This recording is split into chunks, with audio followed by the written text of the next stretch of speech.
ಭಾರತ ಪಾಕಿಸ್ತಾನ ನಡುವೆ ಈಗ ನಡೆದಿರುವಂತಹ ಕದನ ವಿರಾಮ. ಆದರೆ ಈ ಒಪ್ಪಂದ ಸಿಂಧೂ ನದಿ ಒಪ್ಪಂದಕ್ಕೆ ಯಾವುದೇ ರೀತಿಯಾದಂತಹ ಬ್ರೇಕ್ಗೆ ಅವಕಾಶ ಇಲ್ಲ. ಭಾರತ ಪಾಕ್ ಕದನ ವಿರಾಮ ಘೋಷಣೆಯಾಗಿದೆ, ಆದರೆ ರಾಜತಾಂತ್ರಿಕ ಸರ್ಜಿಕಲ್ ಸ್ಟ್ರೈಕ್ ಮಾತ್ರ ಮುಂದುವರಿಯಲಿದೆ. ಅದರಲ್ಲಿ ಬದಲಾವಣೆಗಳಿಲ್ಲ. ಸಿಂಧೂ ನದಿ ಒಪ್ಪಂದ ಅಮಾನತು ಹಿಂತೆಗೆತ ಸದ್ಯಕ್ಕಂತೂ ಇಲ್ಲ. ಮೇ 12ರ ನಂತರದಲ್ಲಿ ಏನಾಗುತ್ತೆ ನೋಡಬೇಕು. ವ್ಯಾಪಾರ ವಹಿವಾಟುಗಳ ನಿರ್ಬಂಧ ಯಥಾಸ್ಥಿತಿ ಮುಂದುವರಿಕೆ ಆಗುತ್ತೆ. ಸಿಂಧೂ ನದಿ ಅಮಾನತಿನಲ್ಲಿ ಆ ಒಪ್ಪಂದವನ್ನು ಅಮಾನತಿನಲ್ಲಿ ಏನಿಟ್ಟಿದ್ದಾರೆ ಅದು ಕೂಡ ಕಂಟಿನ್ಯೂ ಆಗುತ್ತೆ. 12ನೇ ತಾರೀಕು ನಡೆಯುವಂತಹ ಈ ಮೀಟಿಂಗ್ನಲ್ಲಿ ಪಾಕಿಸ್ತಾನ ಏನಾದರೂ ಷರತ್ತುಗಳನ್ನು ಇಡುತ್ತಾ, ಆ ಕಂಡೀಷನಲ್ಲಿ ಇದೆಯಾ ಅದು?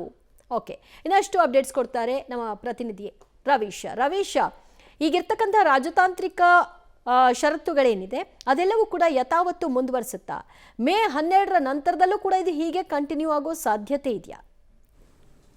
ದಿವ್ಯಾ, ಪ್ರಮುಖವಾಗಿರ್ತಕ್ಕಂಥದ್ದು ಪಾಕಿಸ್ತಾನ ಸರ್ಕಾರ ಮತ್ತು ಭಾರತದ ಸರ್ಕಾರದಿಂದ ಅಧಿಕೃತವಾಗಿ ಅಲ್ಲಿನ ಪ್ರತಿನಿಧಿಗಳು ಯಾವುದೇ ರೀತಿಯ ಮಾತುಕತೆಯನ್ನು ರಾಜತಾಂತ್ರಿಕ ವಿಚಾರವಾಗಿ ಮಾತುಕತೆ ನಡೆಸ್ತಾರೆ ಅಂತಲೂ ಕೂಡ ಎಲ್ಲೂ ಕೂಡ ಹೇಳಿಲ್ಲ. ಆದರೆ ಪ್ರಮುಖವಾಗಿ ಆ ಒಂದು ವಿದೇಶಾಂಗ ಕಾರ್ಯದರ್ಶಿ ಮಿಸ್ರಿ ಅವರು ಹೇಳಿರತಕ್ಕಂಥ ಪ್ರಕಾರ ಮೇ 12ನೇ ತಾರೀಕು ಪಾಕಿಸ್ತಾನದ DGMO ಮತ್ತು ಒಂದು ಭಾರತದ DGMO ಇಬ್ಬರೂ ಕೂಡ ಸೇರಿ ಮಾತುಕತೆಯನ್ನು ನಡೆಸ್ತಾರೆ ಅಂತ. ಅಂದರೆ ಇದು ಬರೀ ಕೇವಲ ಗುಂಡಿನ ದಾಳಿ ಮತ್ತು ಸೇನಾ ವಿಚಾರಗಳಿಗೆ ಸಂಬಂಧಪಟ್ಟಂಥ ಮಾತುಕತೆ ಆಗಿರುತ್ತೆ ಹೊರತು ಯಾವುದೇ ರೀತಿಯ ರಾಜತಾಂತ್ರಿಕ ಮಾತುಕತೆ ಆಗಿರೋದಿಲ್ಲ ಅನ್ನೋದ್ರ ಬಗ್ಗೆ ಕೂಡ ಮಾಹಿತಿ ಬರ್ತಾ ಇದೆ. ಆದರೆ ಅದನ್ನು ತೆಗೆದುಕೊಳ್ಬೇಕಾಗಿರ್ತಕ್ಕಂಥ ತೀರ್ಮಾನ ಮೋದಿಯವರ ನೇತೃತ್ವದಲ್ಲಿ ಆಗಬೇಕಾಗಿರ್ತಕ್ಕಂಥ ತೀರ್ಮಾನ. ಹಾಗಾಗಿ ಸದ್ಯಕ್ಕೆ ಈ ಒಂದು ಸಿಂಧೂ ನದಿಯ ಒಂದು ಒಪ್ಪಂದದ ನಿರ್ಬಂಧ ವಿಚಾರ ಆಗಿರ್ಬೋದು ಮತ್ತು ಆಮದು ರಫ್ತು ವಿಚಾರ ಆಗಿರ್ಬೋದು, ಯಾಕೆಂದರೆ ಪೂರ್ಣ ಪ್ರಮಾಣದಲ್ಲಿ ಪಾಕಿಸ್ತಾನ ಮತ್ತು ಈ ಭಾರತದ ನಡುವೆ ಆಗ್ತಾ ಇರ್ತಕ್ಕಂಥ ಆಮದು ರಫ್ತನ್ನು ಕೂಡ ಬಂದ್ ಮಾಡಿದ್ದಾರೆ. ಹಾಗಾಗಿ ಈ ವಿಚಾರದಲ್ಲಿ ತಕ್ಷಣಕ್ಕೆ ಭಾರತದಿಂದ ಯಾವುದೇ ರೀತಿಯ ಪಾಸಿಟಿವ್ ರೆಸ್ಪಾನ್ಸ್ ಬರೋದಿಲ್ಲ ಅನ್ನೋ ಮಾತುಗಳು ಕೂಡ ಕೇಳಿ ಬರ್ತಾ ಇದೆ. ಯಾಕೆಂದರೆ ಈಗ ಒಪ್ಕೊಂಡಿರ್ತಕ್ಕಂಥದ್ದು ಕೇವಲ ಆ ಒಂದು ಗುಂಡಿನ ದಾಳಿ ಮತ್ತು ಸೇನಾ ಕಾರ್ಯಾಚರಣೆ ವಿಚಾರದಲ್ಲಿ ಮಾತ್ರ ಕದನ ವಿರಾಮ ಅಂತ ಕೂಡ ಸ್ಪಷ್ಟವಾಗಿ ಜೈಶಂಕರ್ ಅವರು ಹೇಳಿದ್ದಾರೆ. ಅಂದರೆ ಗುಂಡಿನ ದಾಳಿ ಮತ್ತು ಮಿಲಿಟರಿ ಕಾರ್ಯಾಚರಣೆಯನ್ನು ಸದ್ಯಕ್ಕೆ ನಾವು ನಿಲ್ಲಿಸಿದ್ದೇವೆ, ಆ ಒಂದು ಮಾತುಕತೆಗೆ ಒಪ್ಪಿದ್ದೇವೆ ಅಂತ. ಆದರೆ ಉಳಿದಿರ್ತಕ್ಕಂಥ ವಿಚಾರಗಳನ್ನ ಇಲ್ಲಿ ತನಕ ಕೂಡ ಭಾರತದಿಂದ ಯಾವುದೇ ರೀತಿಯ ಪಾಸಿಟಿವ್ ರೆಸ್ಪಾನ್ಸ್ ಬಂದಿಲ್ಲ. ಹಾಗಾಗಿ ಪಾಕಿಸ್ತಾನದಲ್ಲಿ ಆಗಿರ್ತಕ್ಕಂಥ ಒಂದು ವಾಯುದಾಳಿ ನಾಶದಿಂದ ಆಗಿರ್ತಕ್ಕಂಥ ಅವ್ರಿಗೆ ಅನಾಹುತದಿಂದ ಆಗಿರ್ತಕ್ಕಂಥ ಒಂದು ಭಾಳಷ್ಟು ಸಮಸ್ಯೆಗಳೇನಿತ್ತು, ಆ ಕಾರಣಗಳಿಗೋಸ್ಕರವಾಗಿ ಈ ಒಂದು ಕದನ ವಿರಾಮಕ್ಕೆ ಅವರೇ ಮುಂದೆ ಬಂದು ಒಪ್ಕೊಂಡಿರ್ತಕ್ಕಂಥದ್ದು.